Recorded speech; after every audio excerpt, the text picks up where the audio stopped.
안녕하십니까. 오늘부터는 항공기상에 대해서 강의를 하도록 하겠습니다. 항공기상은 항목을 나눠보니까 37개 항목으로 분류를 했습니다.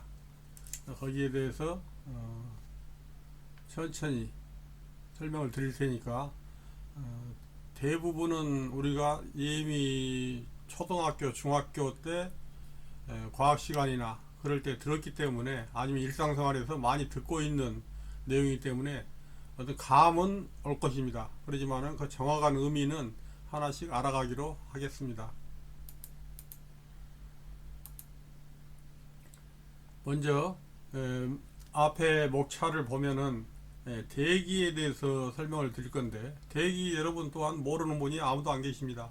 그렇지만 막상 그 정의를 하라고 하면은 글쎄 그런 생각이 날 것 같은데, 일반적으로 대기라는 것은 지구를 둘러싸고 있는 기체를 총칭해서 대기라고 합니다. 대기, 이제 우리 대기는 질소가 78%, 산소가 21%, 나머지 아르곤이나 헬륨 그런 게 한 1% 정도로 구성되어 있다고 알고 있습니다. 일반적으로 산소라는 것은 우리 대기 중에서 한 3만 5천 피트 정도 고도, 그 이하에만 존재하지 그 이상은 산소가 거의 없다고 알고 있죠. 대개 그러면 3만 5천 피트는 우리 일반적으로 쓰는 단위에서는 10km 정도 됩니다. 그 아래에서는 산소가 있지만은 그 이상 가면 산소가 없기 때문에 우리 높은 고도로 항행하는 비행기 같은 경우는 거기에 따른 조치도 하고 있습니다.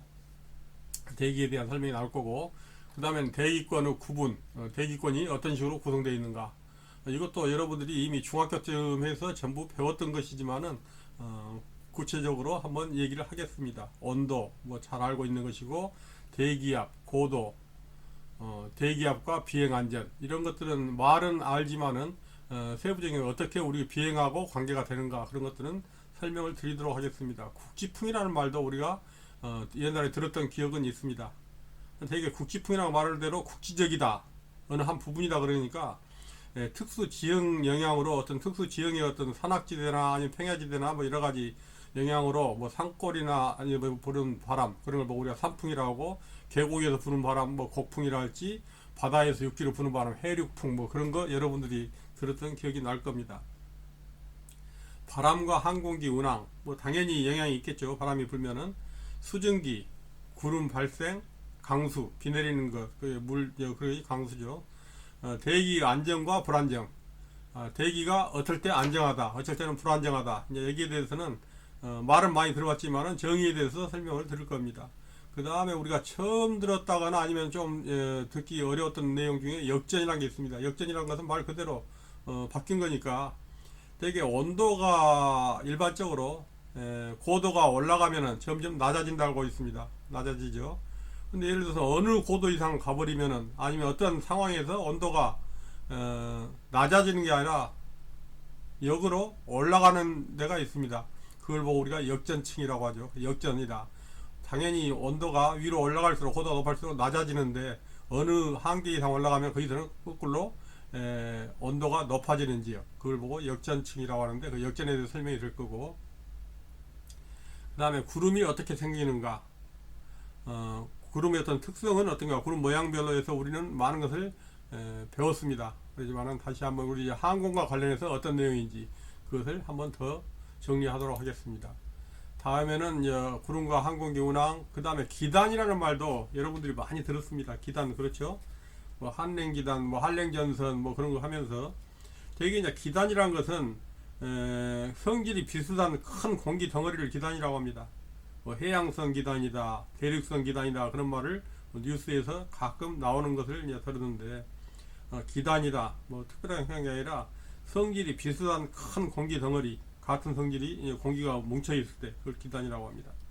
그럼 전선도 우리가 잘 알고 있는 내용입니다. 전선, 뭐 정확한 정의는 기억이 안 나지만은, 대개 전선이라는 것은 밀도가 서로 다른 공기 집단이 만나는 곳을 전선이라고 합니다. 뭐 온난 전선이다, 한냉 전선이다, 뭐 요즘 뭐 날씨가 바뀌고 할 때는 그런 얘기가 일기예보에서 나오죠. 밀도가 서로 다른 공기 집단이 만나는 곳을 전선이라고 합니다. 어떻게 보면 비슷하죠. 기단이라는 것은 성질이 비슷한 큰 공기 덩어리를 기단이라고 그러고, 전선이라는 것은 밀도가 서로 다른 공기 집단이 서로 만나는 곳이 전선입니다. 그 다음에 기단 및 전선과 항공기 운항, 그것들이 어떤 영향이 있는가. 그 다음에 난기류, 우리 난기류 하면은 당연히 난이 어려울 난자니까 기류가 안 좋다는 말인지 알 것입니다. 공기 흐름이 불규칙한 현상을 보고 우리가 보통 난기류라고 합니다.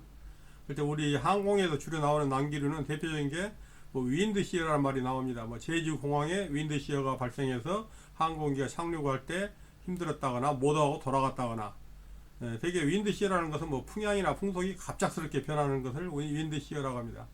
그 외에 또 어디 산악파, 높은 산이나 계곡 있는 데를 지나다 보면은 그 공기 흐름 때문에 비행기가 갑자기 푹 꺼지기도 하고 굉장히 난감할 때가 있습니다. 그래서 그런 산악파나 윈드시어, 그런 것이 난기류입니다. 그 다음 난기류와 항공기 운항 당연히 영향이 있을 거고, 그 다음에 산악파, 조금 전에 말씀드렸죠. 산악파라는 건 말 그대로 산의 영향으로 발생하는 정체파를 산악파라 합니다. 다시 말하면 산악파도 난기류 중에 하나입니다. 강한 난기류 중에 하나가 산악파. 그 다음에 착빙과 항공기 운항, 착빙이라는 것은 얼음이 어는 거죠. 얼음이 어는 거니까 서리가 얼거나, 그래서 항공기 날개나 표면에가 그런 게 붙어 있으면은 공기 흐름을 방해하기 때문에 굉장히 어려운 점이 많고, 실제로 그걸로 끝나는 게 아니라 착빙이 피터건이라 할지 어떤 계기를 움직이는 어떤 부분이 있습니다. 공기에 대한 흐름에 대해서 그걸 받아들여서 기압을 가지고 간다거나, 그런 데가 얼어버리면은 그런 정보가 하나도 안 얻어지니까 계기가 움직이질 않겠죠. 착빙이라는 건 굉장히 중요합니다. 그래서 우리가 가끔 겨울에나 늦가을에 보면은 큰 공항에서 사다리차 같은 게 높은 데도 올라가지고 스팀 같은 걸 쏴가지고 비행기에다 쏘고 있는 건 청소하는 게 아니라 얼음 얼고 있는 것을 녹이는 것, 아니면 얼지 않게 방빙 작업을 하는 것, 그런 그림을 가끔 볼 경우가 있을 겁니다. 그래서 이 착빙, 얼음이 오는 것은 항공기에 굉장히 안 좋다는 것을 설명을 드릴 거고, 다음에 안개 발생 및 시정 장애 현상. 안개 발생하면은 당연히 시정이 안 보이니까, 앞 시정이 안 보이니까 어려울 것이고, 그 다음에 시정과 항공기 운항, 똑같은 말이겠죠. 시정이라는 것은 정확히 말하면은 어느 정도 전망이 가능한가, 눈앞에 우리가 눈으로 볼 때 어디까지 보이는지, 그걸 보고 시정이라고 그러죠. 시정. 이런 전문 용어는, 내용은 알지만은 이런 전문 용어가 하나씩 가끔 나오지만 어렵진 않습니다. 이 항공법에서도 이제 나왔었고, 이거 몇 번 듣다 보면은 여러분들이 시험 치를 때쯤 되면은 다 당연히 알 수 있는 내용일 겁니다. 그 다음에 뇌우 생성, 뇌우, 번개, 우박, 그런 것들이 어떻게 생기고 그 특성은 뭔지, 그 다음에 뇌우와 항공기 운항, 당연히 거기에 영향이 있을 거고, 그 다음에 고기압과 저기압도 여러분이 잘 알고 있는 내용들입니다. 기압이 높으면 고기압이고 낮으면 저기압이고, 열대성 저기압, 저기압 중에서도 무슨 저기압이다. 지상 일기도, 일기를 나타내는 그 지도죠. 일기도 해석 어떻게 읽을 것인지. 그 다음에 이제 기호, 부호 비슷한 말인데, 여기에서는 이제 어떻게 보면 기호라는 것은 일기를 그림으로 표시하는 기호를 이제 보통 기호라고 합니다. 눈이 올 때는 어떤 모양으로 하고, 비가 올 때는 어떤 모양으로, 그런 게 이제 가끔 여러분들이 일기예보나 아니면은 옛날에 중학교 때나 그 보시면은 기억이 날 겁니다. 부호라는 것은 어떤 그림이 아니라 어떻게 보면 약자 스타일로 많이 나오죠. 어디 눈이다 하면은 스노우인데 스노우를 다 안 쓰고 SN만 쓴다 할지, 비가 온다 하면 레인이죠. 레인을 RA만 쓴다 할지, 안개가 끼면 포그인데 FG, 모래바람 할 때 모래 하면은 샌드인데 SA, 이런 식으로 줄여서 쓰는 그걸 보고 또 부호라고 합니다. 그 다음에 기상 영어 및 약어, 이것도 기상에서만 쓰는 영어들이 있습니다. 약어 줄임말 같은 게 있는데, 여기에 대해서도 몇 가지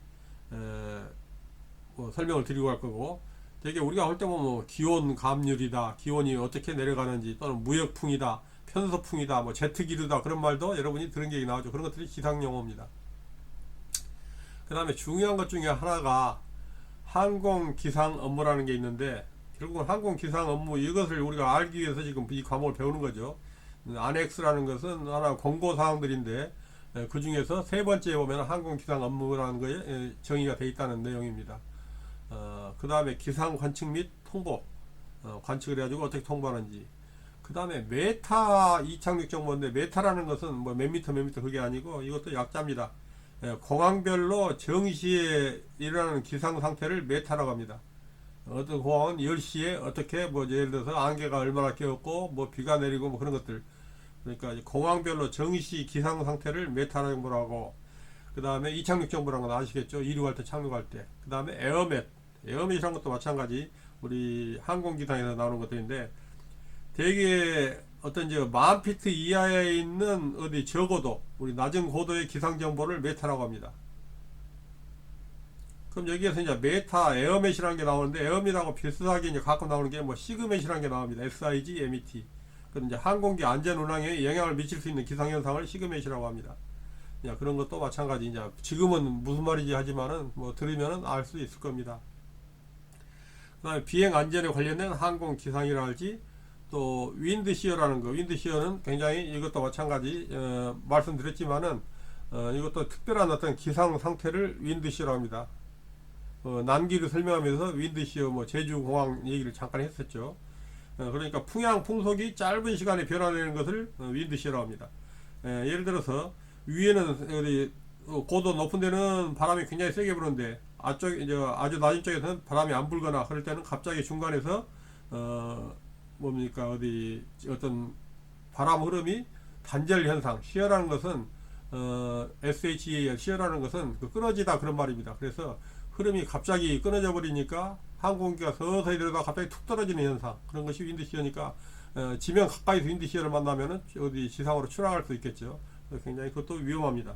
이건 자주 일어나는 현상입니다. 그 다음에 마이크로버스트, 이 말도 이제 가끔 시험에도 나오고, 윈드시어나 마이크로버스트는 기상에서 시험에 자주 나오는 것들입니다. 마이크로버스트는 이제 소규모 돌풍을 말합니다. 소규모 돌풍, 작은 돌풍인데, 이것은 대개 이제 하강기류, 갑자기 위에서 어떤 기압 상태에서 고기압 어떤 상태가 이루어지거나 하면은 하강기류가 위에서 갑자기 쏟아지는 경우, 그런 경우는 항공기가 밑으로 뚝 떨어지겠죠. 떨어진다는 게 애매하지만은, 갑자기 우리가 여러분들이 비행기를 타고 어디 멀리 가다가 아무 날씨가 맑은데 갑자기 비행기가 툭 떨어진 그런 느낌을 여러분이 한번 경험했을 수도 있습니다. 그런 것들이 보면은 뭐 윈드시어나 마이크로버스나 이런 기상 이변에 의해서 일어나는 현상 중에 하나라고 볼 수가 있겠습니다. 이렇게 해서 37개 단원으로 나눠서 설명을 드리면은 항공 기상에 대해서는 일단락이 될 겁니다. 오늘 불과 한 10분 사이에 37개를 대충 훑었기 때문에 이것만 해도 여러분들이 상당히 많은 것을 알았고, 여기에 대해서 세부적으로 나가는 것이 앞으로 강의 내용이 될 것입니다. 자, 먼저 제 1장 우리가 대기를 하기로 했으니까 1장 대기죠. 지금 오늘 할 것이 1장 대기입니다. 항공기상의 대기인데, 대기 항공기상 업무는 항공기 안전 운항 및 사고 방지를 위하여 국내 및 국제 규정을 준수하고 항공 운송 사업의 실시간 운영에 도움이 되는 기상 지원 뿐만 아니라 항공기 운항의 안전성이랄지 정시성, 아무튼 그때그때 맞춰주는 걸 정시성이라고 하죠. 경제성 확보에 필요한 항공기 운항용 기상 정보를 제공하는데 목적을 하고 있다. 항공기상 업무 목적입니다. 그럼 대개 시작할 때 잠시 말씀드렸지만은 대기의 구조입니다. 대기라는 것은 지구를 둘러싸고 있는 기체의 총칭이라고 잠깐 말씀을 드렸습니다. 대기는 지구를 둘러싸고 있는 기체의 총칭, 기체를 전체를 말하는 건데, 어떤 공기 영역을 말하고 있는데, 구성은 이것도 시험에서 한 번씩 나옵니다. 질소가 78%, 산소가 21%, 나머지 아르곤이나 헬륨 같은 것들이 1%를 차지하고 있다. 산소는 대부분은 35,000피트 고도 이하에 존재한다. 35,000피트면 조금 전에 말씀드렸듯이 한 10km 정도 그 이하의 산소 있지, 그 위로는 산소가 거의 없으니까 실제로 어떤 산소에 대한 산소 탱크 없이 높은 데로 올라가는 하다 보면 기절하기도 합니다. 비행사 기절하면 뭐 그대로 큰일 나지요. 그다음 대기압이라는 것은 기상 변화의 기본적인 요소들 중 하나이며 항공기의 상승을 도와주고 항공기에 장착된 고도계와 속도계, 압력계 등 비행 계기들을 작동시키는 역할을 한다. 대기압이라는 것이 실제로 대기압, 어떤 기압이 없으면은 항공기가 상승할 수 없죠. 기압은 어떤 어디 변화에 의해서 양력을 얻게 되는 거니까. 그래서 실제로 그뿐만 아니라 항공기에 장착된 계기들, 뭐 고도를 나타내는 고도계, 속도를 나타내는 속도계, 압력을 나타내는 압력계, 이런 것들을 작동시키는 게 바로 대기압입니다. 좀 전에 말씀드렸듯이 착빙, 날개에 얼음이 열어 가지고 이런 외부의 이런 압력이나 이런 공기 흐름을 측정할 수 있는 부분이 막혀버리면은 이런 것들이 작동을 안 할 것입니다. 대기압은 굉장히 중요하다, 그런 내용입니다. 그 다음에 공기라는 것은 질량이 있다. 우리가 눈에는 안 보이지만 실제로 공기는 질량이 있다는 건 다 알고 있습니다. 중력의 영향을 받아서 무게를 가지기 때문에 질량이 있으니까 무게가 있겠죠. 아무리 가볍더라도 무게는 무게니까. 공기 밀도는 항공기 성능에 큰 영향을 미치며, 공기 밀도가 낮아지면 어떻게 되냐, 다음과 같은 현상들이 나타난다고 말입니다. 성능이 떨어진다. 공기 밀도가 낮아진단 말은 무슨 말입니까? 공기가 희박해진다, 그것이 공기 밀도가 낮아진단 말이겠죠. 다시 말해서 엔진에 들어가는 공기 양이 적어지므로 출력이 낮아진다. 엔진에 공기가 적게 들어가기 때문에 나오는 어떤 공기 양도 적게 되니까 출력이 당연히 낮아질 것입니다. 그 다음에 희박한 공기로 프로펠러 효율이 낮아져서 출력이 낮아진다. 공기 양이 적은 곳, 예를 들어서 그런 데서는, 공기 밀도가 낮은 곳에서는 프로펠러는 열심히 돌지만은 실제로 공기가 없기 때문에, 없다기보다는 작기 때문에, 양이 적기 때문에 그 공기를 밀어내고 비행기가 날아가야 하는데, 밀어낼 공기가 적으니까 추진력이 낮아질 수밖에 없습니다. 희박한 공기는 에어포일을 지나면서, 에어포일은 비행기 날개라고 생각하십시오. 일단은 나중에 우리 비행 이론에 가면은 항공기 구조에 자세히 나오겠지만, 아무튼 에어포일이라는 것은 비행기 날개에서 구성하는 하나의 전문 용어인데, 비행기 날개라고 생각하세요. 희박한 공기는 에어포일을 지나면서 저항력이 작아지므로 양력이 낮아진다. 저항력이 작으니까, 저항력이 없단 말은 거기 어떤 양력, 위로 뜨게 하는 힘이 당연히 없겠죠. 공기의 저항으로 비행기가 뜨거나 가라앉거나 하는 건데. 자, 이런 식으로 대기 압력은 시간과 고도에 따라서 변하게 되므로 기준이 되는 표준치가 만들어졌으며, 대기 압력은 고도별로 틀리고 시간에 따라 틀리고 뭐 여러가지 그런 거기 때문에 표준치가 없으면은, 어떤 기본이 표준이 없으면은 서로 정보 전달이 안 되겠죠. 오차가 많겠죠. 그래서 표준치가 만들어졌으며, 해수면 고도에서, 해수면이라는 건 바다 높이입니다. 바다 물 있는데, 해수면 고도라는 게 굉장히 중요합니다. 해수면의 높이에서 표준 대기람은 화씨 59도, 우리가 쓸 때 보통 F59 쓰죠. 페라나이트 화씨 59, 혹은 섭씨 15도 센티그레이트. 여기서 우리가 보통 쓸 때 표준 기온이다 하면은 보통 우리가 15도 하고 기억만 하면 됩니다. 화씨라는 것은 9분의 5로 계산, 5분의 9로 계산해 가지고 32를 더하니까 그 공식만 알면은 이건 계산하면 되니까, 우리가 이해하기 쉬운 거 하나만 알면은 나머지는 어렵지 않습니다. 그 다음에 외워야 할 것 중에 숫자 하나가 표면 압력이 29.92인치 Hg, 수은이죠. 수은 밀도에서 29.92인치 높이, 이렇게 하는 거, 이 표면 압력, 이것이, 또는 우리가 어떤 밀리바로 따를 때는 1013.25 밀리바, 이런 경우를 보통 우리가 표준 대기라고 한다. 똑같은 말이라고 생각하세요. 일단은 섭씨 15도 온도다 표준 대기 할 때는, 그때 압력이 예를 들어서 29.92인치 Hg 수은, 또는 1013.25 밀리바, 이런 게 표준 대기의 기본 구성입니다. 이것은 한번 숫자는 외워두시는 게 좋을 것 같습니다. 지금 다 외우려고 하고 여기는 한 2번, 3번 읽어보시고, 나중에 앞으로 계속 이게 나옵니다. 10번, 20번 나올 겁니다. 그러면 저절로 외워질 겁니다. 그 다음에는 대기의 어떤 구성입니다. 고도가 높아지면 밀도가 낮아짐에 따라 압력도 비슷한 비율로 낮아지고, 고도가 높아지면서 공기 밀도가 낮아지죠. 그러니까 우리가 높은 산에 올라가면 어떻게 합니까? 히말라야 원정대회 할 때 보면은 산소통을 메고 가죠. 공기가 없어지니까, 산소가 없어지니까.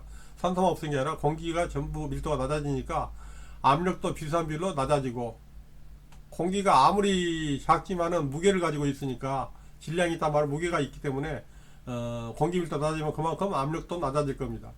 그래서 대기권은 연직 방향으로, 연직이란 말이 무슨 말입니까? 수직, 연직, 그런 말을 많이 쓰고 있는데, 비슷하다고 생각을 하시고 조금 이따 설명을 다시 드리겠습니다. 연직 방향으로 지구 표면과 접해 있는 대륙권에서 성층권, 중앙권, 열권, 극외권의 5개 층으로 구분하며, 자, 이게 지구입니다. 지구인데 여기에서 우리가 살고 있는 보통 이게 대륙권, 우리가 보통 살면서 많이 기상현상이라고 보고 있는 게 대륙권, 그 위가 성층권, 그 위에가 중간권, 중간권 위에가 열권, 그렇게 우리가 하고 있습니다. 자, 5개 층으로 구분한다. 이것도 가끔 뭐 시험에 나옵니다. 어떤 순서가 어떻게 되냐, 대륙권에서 성층권, 중간권, 열권, 몇 개 안 되니까 그냥 한번 여러분이 외우는 것을 예를 들어서 뭐 대성, 중열이라고 외우든 어쩌든 아무튼 생각을 하면서 외우도록 하겠습니다. 그러면 대륙권이란 건 뭐냐? 우리 대륙이라는 것은 대륙권이라는 우리가 다 알죠. 대륙권이라는 아는데, 대륙권이라는 것은 이제 되게 일반적으로 우리가 생활할 때 가장 밀접한 부분입니다. 구름이라 할지 비, 눈, 안개, 이런 기상현상이 발생하는 구역이 대륙권입니다. 그래서 우리가 보고 있는 구름이 많네, 바람이 많이 부네, 안개가 꼈네 하는 것은 다 대륙권 안에서 이루어진 내용이다, 기상현상이다, 그렇게 생각하면 될 겁니다. 되게 이제 그 대륙권에서는 고도가 높아지면 기온이 낮아집니다. 자, 예를 들어서 이게 이제 지구인데, 지구에서 예를 들어서 여기에서 15도라고 가정을 하겠습니다. 이 지구 표면이 15도인데 대륙권 계면까지, 대륙권 경계면 여기까지 쭉 올라가면서 계속 기온이 내려갑니다. 이게 15도, 이게 이제 가운데 0도라고 생각했을 때 온도가, 이게 오른쪽이 고온, 왼쪽이 저온이라고 생각할 때 대륙권이 15도였는데 점점 내려가지고 대륙권 공계면이다, 대륙권 경계면까지 가면은 영하 57도까지 떨어집니다. 어느 정도 일정하다가 다시 어디 가면은 온도가 내려간 게 아니라 거꾸로 올라갑니다. 이건 조금 전에 말씀드렸죠. 기온 역전층이라는 게 있다. 기온이 역전된다. 내려가야 정상인데 어느 데 오면 거꾸로 올라간다. 이렇게 해가지고 이게 성층권 경계면, 또 점점 내려가다가 중간권에 가면은 영하 100도까지 내려가는데 그 위에서는 다시 뭐 태양과 가까워지면서 뭐 막아지는 게 없기 때문에 그런 거 태양열에 의해서 계속 온도가 올라가기도 합니다. 이런 것은 이제 다 외우려고 하지 말고 되게 이런 식으로 구성되어 있구나, 여기서는 일단 그것만 생각하시면 되겠습니다. 대륙권은 정해보면은 구름이나 비, 눈, 안개 같은 기상현상이 발생되고 있는 구역이다. 다시 말해 우리가 일상생활하는 구역이다 생각하면 되겠습니다. 고도가 높아지면 기온이 낮아진다 했습니다. 일반적으로 평균 11km까지, 높이 11km까지는 꼭 일정하지는 않습니다. 뭐 적도지역 틀리고 극지역 틀리고 하는 거니까 대개 한 11km까지는 고도가 1000m 상승하면 기온이 6.5도가 낮아집니다. 다시 말해서 이건 너무 이제 숫자가 1000m에 예를 들어서 6.5도 하면 복잡하면 그냥 1000pt에 2도씩 낮아진다고 생각하면 됩니다. 1000pt에 500pt 1도, 1000pt에 2도씩 낮아진다, 점점점 낮아지는 거. 이것도 계산이 간단하니까 뭐 시험에 나올 수도 있습니다. 1000pt 낮아지면 몇 도 낮아지는가? 2도가 낮아진다. 뭐 15도였다, 얘가 15도였다 하면 1000피트 지상의 어떤 온도는 얼마냐 하면 2도 낮아지니까 15 빼기 2는 13도. 그게 답이죠. 뭐 쉽습니다. 그냥 더하기 빼기입니다. 이같이 고도가 높아짐에 따라서 기온이 감소하는 비율을 우리가 보통 기온 체감률이라고 합니다. 감소하는 비율을 기온 체감률. 그 대륙권하고 성층권 사이의 경계면을 대륙권 계면이라고 하는데, 대륙권, 성층권 사이의 경계, 대륙권하고 성층권 사이의 경계를 대륙권 계면이라고 합니다. 대륙권 계면이라고 하고, 대개 이제 높이가 적도지방에서는 16에서 17km, 뭐 공기가 뭐 따뜻해서 그런지 몰라도 아무튼 그게 상당히 높이 설정되어 있습니다. 근데 극지방에서는 8에서 10km입니다. 그래서 이 숫자는, 이 높이라는 것은 이 경계면은 몇 킬로냐 정확히 이것은 따지기 힘든 게, 이런 열대지방에서는 이만큼 높아집니다. 다시 말해서 대륙권 경면이 극지방에서는 2공도 밖에 안 되지만은 적도지방에서는 이만큼 경계면이 높아집니다.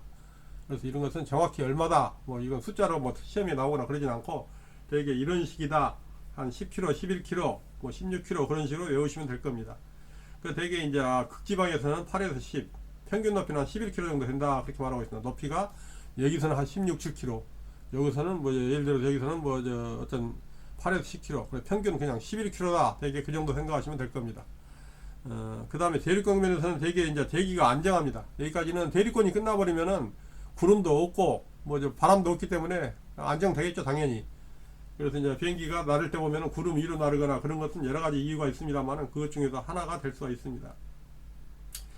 대륙권 계면에서는 대기가 안정하고 구름이 없고 기온이 낮습니다. 높아 올라가니까 당연히 여기 대륙권까지는 계속 기온이 영하 50도까지 내려간다 했죠. 이렇게 완전 구름이 없고 기온이 낮으면 공기가 희박해서 보통 제트 항공기 운항 고도로 저감하다 그럽니다. 제트기는 거의 이런 높이 대륙 높이 이렇게 높여가면은 공기가 어떤 마찰력이 없으니까 추진력으로 가면 되니까 그런 식으로 해서 쉽게 갈 수가 있습니다. 이런 것들이 되게 이제 대륙권이다. 대륙권에서 좀 자세히 설명을 드렸습니다. 그럼 대륙권 다음에는 이제 성층권이죠. 성층권이 뭐냐?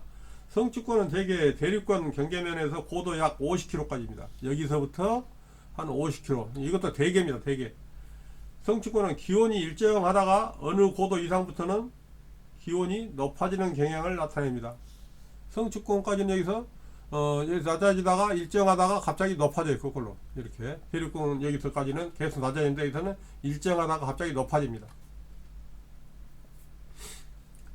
이런 높아지는 현상을 나타내는데 성층권도 마찬가지 굉장히 안정된 층입니다. 그래서 대륙권과 같이 대류 현상이 없으므로 일기변화도 없습니다. 여기서 어떤 구름이나 그런 게 없으니까 당연히 일기변화 없겠죠. 일기변화도 없다. 안정된 층이다. 성층권 내에서는 이제 오존층이 태양 어떤 자외선을 흡수하니까 기온이 높아져서 고도 증가에 따라서 최고 온도가 된다. 되게 이제 이런 우리가 오존층이란 말도 가끔 듣죠. 그래서 이런 식으로 갖고 태양 어떤 자외선을 흡수해 가지고 기온이 쭉 낮아지다가 어느 정도 되면 일정하다 해서는 자외선을 흡수하니까 여기서 온도가 거꾸로 올라간다 이겁니다. 그래서 오존층의 어떤 태양 자외선을 흡수해 가지고 기온이 높아져 가지고 고도가 올라면서 증가하면서 여기서는 온도가 올라간다. 그걸 보고 기온 역전이다. 그런 말씀을 드렸습니다. 그 다음에 여기까지 가면은 그 다음에 뭡니까? 이제 대륙권 성층권 다음에는 중간권이죠. 중간권은 뭐냐? 성층권 경계면에서 약 80km까지 고도 80km까지 조금 전에는 50km, 80km, 뭐 10km, 11km, 50km, 80km 막 그런 식으로 나왔죠. 80km까지 대개 이제 대개라고 있습니다. 이건 다 외울 필요는 없고 대개 어느 정도 왜냐하면 지역이 다 틀리니까 성층권에서 고도 약 80km까지 정도 층위로 고도가 높아지면 기온이 낮아집니다. 점점 여기도 마찬가지 성층권부터는 기온이 낮아집니다. 점점 대기권에서 기온이 가장 낮고 중간권 위에서 여기서 쭉 올라가고 점점 여기서 낮아지다가 일정하다가 올라가다 다시 낮아졌고 가장 지금 현재까지도 가장 낮죠. 여기서는 영하 57도인데 이제는 영하 100도까지 내려갔습니다. 되게 이제 이런 식으로 낮아지는 현상, 이게 바로 여기까지가 중간권입니다. 그 대개 이제 고도 200km까지는 온도가 급격히 상승하지만 그 위에서 서서히 이제 서서히 상승하게 되어 있고 열권 하부에는 희박한 대기가 태양에서 자외선이랄지 엑소선에서 전리되는 전리층이라는 게 있다고 되어 있습니다. 전리층. 전리층이 열권 여기에서 하부에 열권 하부에 있는 게 전리층입니다. 그 대개 전리층은 우리가 이제 어떤 무전이나 그거 할 때서 가끔 나올 겁니다. 전리층에서는 전파가 반사되는 현상이 일어나서 원거리 통신 지구 뒤쪽으로 통화하고 할 때는 전리층에서 어떤 전파를 반사시켜서 우리가 하는 그게 이제 전리층이라는 말을 한 번씩 들었을 겁니다. 그리고 가끔 뭐 태양 표면에 어떤 폭발이 있어 가지고 전리층 일부분에서 전파를 흡수해 가지고 일시적으로 통신이 두절됐다, 그런 뉴스도 들은 적이 있을 겁니다. 다음에 이제 또 중요한 것 중 하나가 극지방에서 어떤 극광이라고 하죠. 오로라 또는 이런 어떤 유성이 흐르는 별이 밝은 빛꼬리를 길게 날리는 현상, 이런 거 오로라가 발생하는 현상입니다. 이게 열권의 끝쪽입니다. 극지방에서 그 열권과 그 위층 경계면을 열권 계면, 여기서 이제 열권하고 사이 이게 열권 계면이라고 하죠. 열권 계면, 중간권 계면 뭐 이런 식으로 해가지고 그래서 이런 열권 계면은 이제 그 다음에는 이제 그야말로 우리가 말하는 이제 외기권입니다. 그 다음에 열권 다음에는 이제 외기권. 그 다음에 외기권은 다시 말해서 대륙권까지, 대륙권과 성층 사이가 대륙권 계면, 이 사이가 성층권 계면, 중간권 계면, 여기 열권 계면, 열권을 벗어나면은 그때부터는 이제 외기권이라고 하죠. 극외권이라고, 외기권. 대개 이런 경우는 지구 대기하고 어떤 혹성 사이의 전리층입니다. 이 영역에서는 태양열에 의해서 기체 분자가 전리되어서 어떤 플라스마 상태로 존재한다고 합니다. 그래서 태양열에서 활발한 운동을 하면서 지구가 다른 혹성에 영향을 미치겠는데, 이런 현상을 우리가 보통 태양풍이라고 이제 하는 말을 듣는데 여기까지는 너무 어려우니까 되게 이런 분석, 우리 지구에서 대륙권이 있고, 대륙권까지는 서서히 기온이 내려가고, 그 다음에 성층권까지는 일정하다가 또 올라가는 역전권이 있고 역전층이 있고, 다시 또 내려가 가지고 중간권, 10권, 그 위에서는 이제 외기권이 있다. 그 정도만 알면 되겠습니다. 그 다음에는 이제 국제표준대기, 이것도 목차 설명하면서 잠깐 말씀드렸습니다. 여기저기 모든 온도나 뭐 여러가지가 틀리기 때문에 표준이라는 걸 안 정해놓으면 서로 유사성이 안 되죠. 그래서 국제적으로 어떤 표준대기가 있습니다. 국제 인터내셔널 스탠다드 애트모스피어, 다시 말해서 ISA라고 하는 국제표준대기가 있는데, 이것은 이미 우리가 조금 전에 설명을 했습니다만은 표준대기는 어떻게 하냐, 우리가 평균 해수면, 바다의 어떤 기준면은 기온 15도로 일정하고, 15도씨 기온에서 기압은 1013.25mbar 또는 헥토파스칼, 뭐 같은 말입니다. 이때 수온 높이는 29.92인치 또는 760mm, 이런 식으로 우리가 계산을 하고 있습니다. 이것을 표준 대기라고 하니까, 이 숫자들은 한번 조금 전에 나왔고 이제 두 번째인데 앞으로도 한 10번 더 나올 겁니다. 그러면 저절로 외워질 겁니다. 억지로 외우려고는 하지 마세요. 자, 그래서 표준 대기란 왜 필요하냐? 서로 기준이 있어야 한다 했죠. 그래서 기준이 되는 모델이고, 현재 사용하는 표준 대기는 국제 민간 항공기구, 뭐 이카오라는 사람도 있고 아이카오라는 사람도 있고, 아무튼 뭐 좋습니다. 국제 민간 항공기가 채택하고 있는 걸 사용한다. 일반적으로 공기 밀도는 고도와 함께 감소하여서, 고도가 올라갈수록 공기 밀도는 감소하는 거 알죠? 산에 가면은 산소도 밀도도 같이 따라서 줄어드니까 산소통을 메고 간다고 말씀드렸죠. 지표 부근에서는 1입방미터당 1세제곱미터당 1.225kg이지만은 10km 높이로 가면은 1입방미터 어떤 거기에가 1세제곱미터가 0.4kg밖에 안 들어 있습니다. 그럼 4, 32, 약 3분의 1로 줄어든 거죠. 30km에서는 0.02 거의 없어지는 거죠. 이런 식으로 점점점 공기 밀도가 희박해진다. 다시 말해서 이제는 표준이 뭐냐? 온도는 15도 섭씨죠. 섭씨 15도다. 표준 기압은 1013.25mbar 또는 수온으로는 29.92인치다. 뭐 760mm다. 뭐 같은 말입니다. 이게 표준하면 이런 숫자가 나오면 표준이다 생각하시면 될 겁니다. 그다음에 기온 체감률이라는 거 뭐냐? 기온이 점점점 내려가는 걸 보고 우리가 기온 체감률이라 했죠. 이것도 앞에 나왔던 겁니다. 두 번째입니다. 기온 체감률은 대개 고도 11km까지는 킬로미터당 6.5도씨. 그럼 이렇게 하면 대개 어떻게 되냐? 킬로미터란 건 1000m죠. 그러니까 1000pt에는 2도다. 1000pt 올라갈 때 2도씩 낮아진다. 이것은 우리가 기억을 해 놓으면 좋겠습니다. 그 다음에는 이제 대기의 어떤 열운동이라는 게 돼. 열이 대기에서 어떻게 되는가? 열운동 크게 우리가 이 네 가지로 나눌 수가 있습니다. 전도, 대류, 이류, 복사. 뭐 전도라는 거 알고 대류도 아는데 뭐 이류, 글쎄요. 복사도 뭐 들어본 것 같고. 한번 설명을 한번 들어보겠습니다.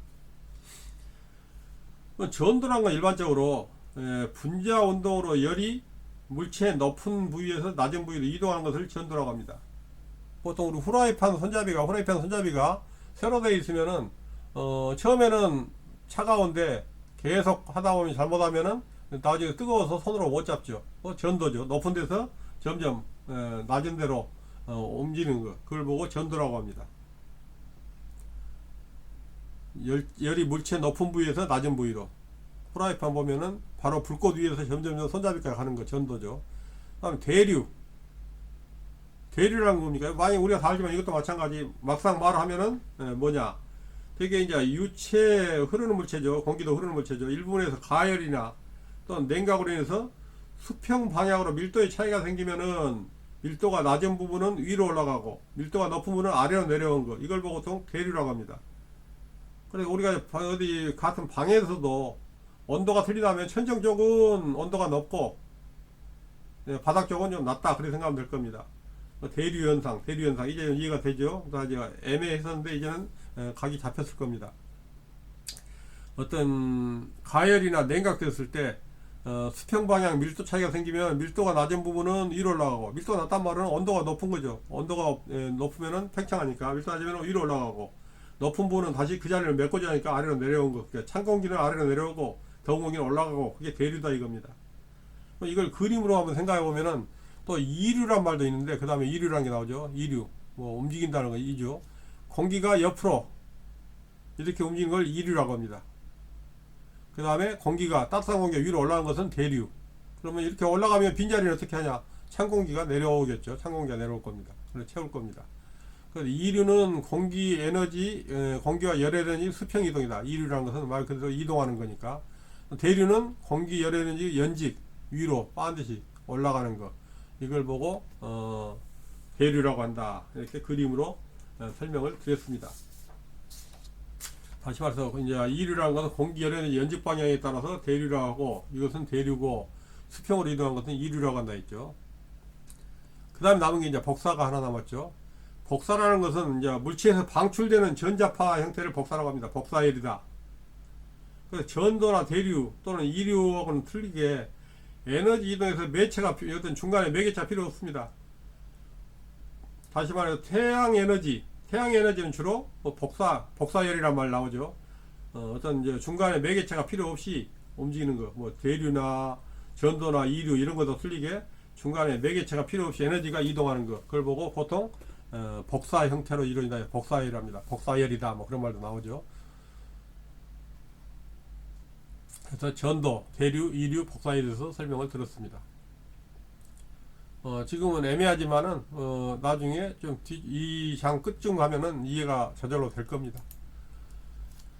자, 그 다음에 중요한 것 중에 하나가 코리올리오 힘인데, 이건 나오기 전에 조금 전에 뭐 연직, 수직 그런 말이 잠깐 나왔었는데, 연직, 예를 들어서 연직 이동이다. 그럼 연직은 뭐고 수직은 뭐냐? 되게 말할 때 이제 중력이 작용하는 방향을 연직이라고 합니다. 중력은 어떻게 지구에서 위에서 지구 중심적으로 흐르는 걸 보통 연직이라고 하고, 수직은 어떤 기준면에서 각도 90도 각도기를 했을 때 그건 수직이고, 그냥 물건을 놨을 때 뚝 떨어지는 방향은 연직이고, 그럼 어떻게 보면 비슷하죠. 그래서 되게 우리가 일반적으로 비슷하게 설명하지만 정확히 말뜻을 설명을 드리면은, 연직이라는 것은 중력 방향이다. 위에서 물건 세 곳을 놓으면 떨어질 때 그 방향이 연직 방향이고, 수직이라는 것은 어떤 기준면의 각도가 90도 되는 방향, 이런 게 수직이다. 이제 그 조금 전에 설명을 드린다고 넘어갔습니다. 다시 했습니다. 이해가 되시죠? 연직이다. 그럼 예를 들어서 이런 경사가 졌을 때 세 곳을 놓으면 어떻게 합니까? 이건 밑으로 이렇게 떨어지죠. 이건 연직입니다. 그러면 여기에서 수직은 어떻게 보면 경사면의 수직은 어떻게 보면 이렇게 해가지고 면하고 90도가 되는 게 수직이, 그러니까 이런 특별한 경우는 틀리지만은 대개 우리가 쓸 때는 지구 중력 방향은 연직이고, 그 다음에 어떤 면에서 이 면에서 이제 수직은 어디냐 하면은 예를 들어서 이렇게 해도 되고, 90도 위로 해도 이렇게 해서 90도, 이게 수직이죠. 그래서 연직은 중력 방향, 수직은, 그렇지만 거의 우리가 말할 때는 비슷하게 쓰고 있다. 그렇게 설명하면 되겠습니다. 그 다음에 시험에 자주 나오는 것 중에 하나가 코리올리 힘입니다. 이거 처음 들어봤죠? 코리올리 힘이다. 뭐 이것은 뭐 외우기는 쉽습니다. 코리올리라는 말은 거의 우리가 들어본 적이 있기 때문에 그냥 알 수 있습니다. 이 뜻만 알면 됩니다. 그럼 되게 이제 이걸 설명할 때 이런 어떤 그래프를 우리가 설명을 하는데, 지구가 회전을 하죠. 지구가 회전을 합니다. 축이 좀 기울어서. 그래서 일반적으로 바람이 불 때는 어떻게 하냐, 여기서 이게 이쪽이 고기압입니다. 이게 고기압이고 이게 저기압이라고 할 때, 같은 기압별로 이렇게 기압대가 있을 때 고기압, 조금 덜 고기압, 저기압, 아주 저기압 이런 식으로 할 때는 항상 바람은 고기압에서 저기압으로 불게 되어 있습니다. 고기압에서 저기압으로 부는데, 그냥 당연히 바람이 이리 불어야 맞는데 지구가 회전을 하죠. 지구가 돌고 있으니까 반드시 가려고 해도 이 바람이 지구가 돌고 있으니까 그게 휩쓸리는 겁니다. 그래서 고기압에서 불어나는 공기는 지구 자전 영향으로 코리올리 힘이 생깁니다. 그래서 지구가 안 돌면은 코리올리 힘이라는 게 필요 없는데, 지구가 돌다 보니까 코리올리 힘이 생기죠. 자전이 생기니까, 자전 스스로 도니까. 그래서 북반구에서는 시계 방향으로 회전합니다. 북반구에서는 시계 방향 오른쪽으로 이렇게 회전을 하니까, 지구 자전에 한 바람이 처음에는 이렇게 분명히 이렇게 수직으로 부르려고 노력을 했는데, 이 고기압에서 저기압으로 이렇게 불려고 했는데, 지구가 돌아보니까 점점 이렇게 옆으로 쓸리겠죠. 그래가지고 어느 정도 되면은 이렇게 이 기압 형태하고 비슷하게 옆으로 돼버린다. 이게 바로 코리올리 힘입니다. 무슨 말인지 이해는 되죠, 이제는? 항상 이 고기압 쪽에서, 바람은 고기압 쪽에서 저기압 쪽으로 당연히 이렇게 반드시 불어야 맞는데, 이렇게 높은 기압에서 낮은 기압으로 부는 게 바람인데, 가만히 있으면 당연히 이렇게 불 건데, 지구가 돌아버리니까, 지구가 빙빙빙 도니까 그 힘 때문에 반드시 못 가고 이렇게 휘어서 가게 된다. 지구가 돌게 되니까 이렇게 지구 자전에서 바람이 휘는 걸, 그걸 보고 코리올리 힘이라고 합니다. 대개 이제 북반구에서는 시계 방향으로 회전하니까 남방은 거꾸로 반대 시계 방향이겠죠. 등압선하고 되게 3, 40도 각도로 등압선하고 어떤 등압선 이게 기압이 같은 걸 등압이라며 등압선에서 몇 미리와 몇 미리와 몇 미리를 했을 때 여기서 30도나 40도 방향으로 조금씩 휘어가지고 나중에는 이렇게 완전히 수평으로 휘는 거 그렇게 말하는데 이게 이제 공기를 보충해서 공기가 고기압 상층부에서 하층부로 내려오고 이제 그런 것은 이제 알 거고 당연히 기압이 뭐 공기가 빠져나가면 그 자리는 태워주게 돼 있죠. 코리올류 힘이 뭐다 뭐 저 이론하면 복잡하지만 이해는 가죠. 바람은 여기서 고기압에서 저기압 쪽으로 반드시 불고 싶지만은 지구가 자전에 의해서 도니까 바람이 간다고는 우리가 보통 물 이렇게 생각하면 됩니다. 우리가 헤엄칠 때 냇가에서 물이 흐르고 있으면은 나는 분명히 여기를 보고 헤엄쳤지만은 물이 이렇게 쭉 흘려버리면 나중에 도착할 때면 엉뚱하게 여기가 아니라 물이 이미 흘러가지고 이점내가 되고 도착하는 거 이렇게 휘는 거 그렇게 생각하시면 이해가 될지 모르겠습니다. 자, 그러면 이론적으로 한번 정리를 해보겠습니다. 코리올리움 힘은 뭐냐? 뭐 전향력, 전향 가속도는 지구 자전에 의해 발생되는 상대적인 힘으로 운동 후 방향만을 변화시키고 속력에는 영향을 주지 않는다. 뭐 이론 굉장히 어렵게 썼지만은 아무튼 이해는 우리가 하고 있으니까 북반구에서는 공기 진행 방향에 대하여 우측으로 진행하며 오른쪽으로 기압 경도력이라는 것은 높은 기압에서 낮은 기압으로 경도라고 합니다. 기압 경도. 따라서 직각으로 작용하고 등압선과 평행하여 바람이 불도록 하는 경향이 있다. 우리는 분명히 이렇게 반드시 갔는데 물결이 흘려버리니까 사람이 점점 도착할 때쯤 되면은 이렇게 휘어진다. 그렇게 설명드렸죠. 경도력. 그래서 등압선이라는 것은 기압이 같은 점끼리 이은 선을 보고 등압선이라고 합니다. 기압 등고선 같은 말이죠. 산 같은 거 높이 같은 걸 등고선이라고 하죠. 그래서 평행하여 바람이 불도는 경향이 있다. 따라서 처음에는 등압선이 높은 쪽에서 낮은 쪽으로 가속되어 점차 코리올리의 힘에 의하여 또는 뭐 편향력 한쪽으로 이렇게 쓸리는 걸 편향이라고 하죠. 또는 전향 뭐 바뀌는 걸 전향이라고 하죠. 편향력이나 전향력에서 우측 방향 남반구는 뭐 자전이 방향이 바뀔 거니까 이렇게 작용하여 평행력에 의하여 등압선과 평행 이동하게 된다. 처음에는 이렇게 분명히 반드시 가려고 돌아가지만 이렇게 전향력에서 점점 휘어가지고 나중에는 이렇게 등압선하고 거의 평행으로 분다. 이게 바로 지구 자전 때문에 생기는 바람이다. 이 코리올리 힘 이제 이해는 됐죠? 정확히는 모르지만 아무튼 되게 감을 잡았을 겁니다. 다시 말해서 자전풍이 뭐냐? 처음에는 고기압에서 저기압으로 부는데 나중에는 처음에는 분명히 고기압에서 저기압으로 부는데 가다 보니까 거의 이렇게 등압선하고 평행으로 불더라. 이게 바로 코리올리 힘입니다. 뭐 문제에서 코리올리 힘 이건 외울 필요 없어요. 왜냐하면 워낙 독특한 거이기 때문에 저절로 문제가 나오더라도 코리올리 힘 금방 생각이 날 겁니다. 이건 뭐냐? 지구 자전 때문에 반드시 가고자 하나 돌아가지고 이렇게 휘어서 간다. 이게 전향력이다. 코리올리 힘이다. 그 말입니다. 자, 한번 지금까지 했던 것을 한번 정리를 해보는데 대개 이제 이 전에 한번 정리를 하면 뭐냐면 대개 상층부 대기에서는 기압 경도력 코리올리 힘에 의해서 바람이 등압선에 평행하게 흐르도록 하는데 지면에서 약 2000피트 2000피트면 어느 정도 되죠? 1피트가 30cm니까 한 600m 되나요? 2, 3은 6 아무튼 2000피트 이내에서는 지구 표면의 형태에서 마찰이 공기의 어떤 흐름을 느리게 합니다. 산악지대에서는 산 때문에 마찰이 생기고 건물이 많은 지에서는 빌딩 때문에 마찰이 생기고 평야지대에서는 마찰이 없고 그래서 그 한계가 얼마냐? 지표면에서 한 2000피트 된다. 지구에서 마찰층 어떤 지구 표면에 영향을 받는 데는 대개 지면으로부터 한 2000피트 2000피트란 말을 한번 외워두십시오. 가끔 시험에 나올 수 있습니다. 그래서 지구 표면의 어떤 형태에 따라서 마찰이 공기 흐름을 느리게 하는 거. 그래서 다시 말해서 코리올리의 힘은 어떤 효과가 없어지죠. 그래서 여기에서 마찰, 지구 표면의 마찰이 더 중요하다 이겁니다. 지표면에서 2000피트까지는 대기의 밀도가 높아질수록 마찰이나 저항이 커지니까 어떤 항공기 비행하고는 굉장히 밀접한 효과가 연관이 있습니다. 문제를 한번 하면서 한번 짚어보겠습니다. 대기 연직 구조 구분에 포함되지 않는 것은 대륙권, 대기가 많은 우리가 일상적으로 하는 대륙권이죠. 성층권, 중간권 이거 하는데 전리층이라는 것은 우리가 이제 뭐 어떤 전자파가 어떤 반사하고 하는 뭐 그 전리층이라고 했죠. 이것은 대개 우리가 할 때는 설명을 드렸을 때 대륙권, 성층권, 중간권, 열권하지 전리층이란 말은 없었습니다. 그 다음에 그래서 여기서는 뭐 전리층이 아니죠. 여기서 아닌 것. 그 다음에 대기 중에 공기 냉각 원인이 아닌 것은 따뜻한 공기의 하강으로. 따뜻한 공기가 하강합니까? 따뜻한 공기는 당연히 밀도가 낮아서 위로 올라간다 했죠. 상승으로 해서 따뜻한 공기 하강으로 냉각이. 하강이란 말 자칫 틀렸으니까 뭐 나머지 안 읽어봐도 이건 틀린 겁니다. 1번 원인이 아닌 것은 단열 상승에 의한 냉각. 단열 상승하면은 당연히 냉각이 되죠. 우리가 에어컨이라 할지 뭐 그런 거 여러 가지 나오죠.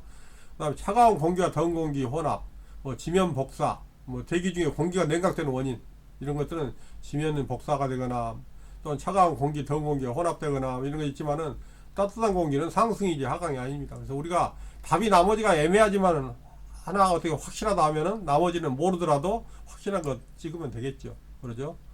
그 다음에 대기권을 높이별로 하는 것은 대륙권 다음에 성층권이고, 자, 대륙권 다음에 성층권, 중간권, 열권. 이것은 여러분이 한번 기억을 해 두셔야 합니다. 시험에 나올 수도 있습니다.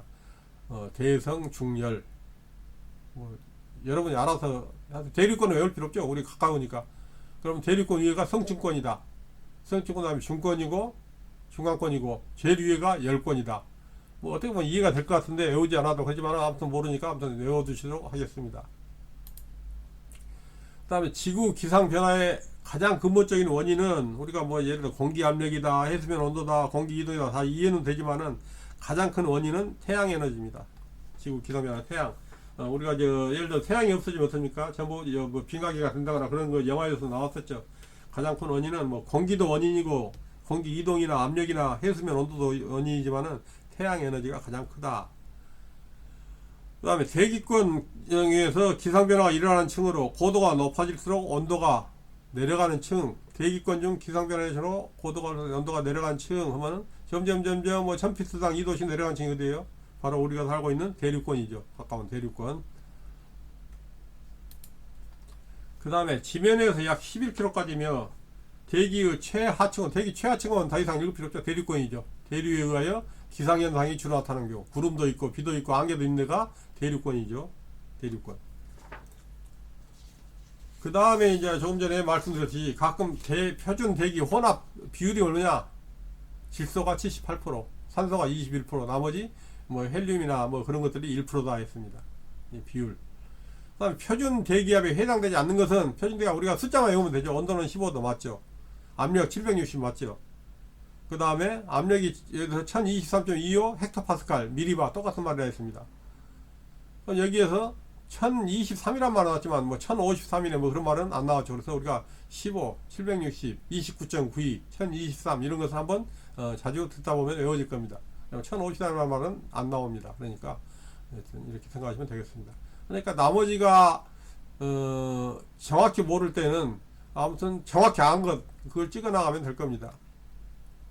그 다음 대기의 표준 상태 조건이 아닌 것은 온도가 15도다. 요 위하고 문제가 같은 건데 기압이 1013mB다. 예를 들어서 기압이 29.92인치다. 지표면 높이의 대기다. 얘기는 어떤 게 납니까? 지표면 높이 대기란 말은 없었죠. 온도가 15도다, 29.92다, 이런 말은 나왔었는데 기압이 1023을 13으로 했나? 아무튼 이렇게 됐든 간에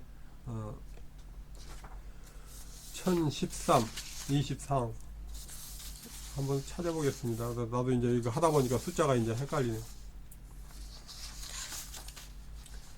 15도씨에서 1013이 맞습니다. 1023이 아니라 1013. 문제를 한번 수정을 해야 할 것 같네요.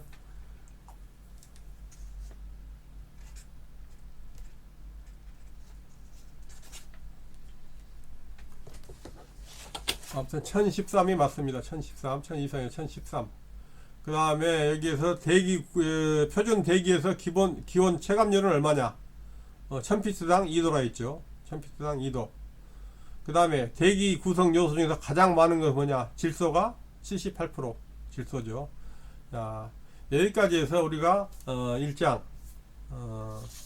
가장 기본적으로 다 알면서 정확히 모르는 부분 대기에 대해서 살펴봤습니다. 어떻습니까? 되게 지금 한 내용이 어떻게 보면 제일 오늘 이 첫 시간이 가장 우리 항공기상에서 머리 아픈 시간이 아니었는가 하는데, 실제로 더 이상 어려운 것은 없을 겁니다. 되게 이것도 알지만은 정확히 우리가 감을 못 잡았을 뿐이니까 다 아는 내용이라서 항공기상도 그렇게 어렵진 않습니다. 제가 가능한 쉽게 풀어드리도록 하겠습니다. 자, 감사합니다.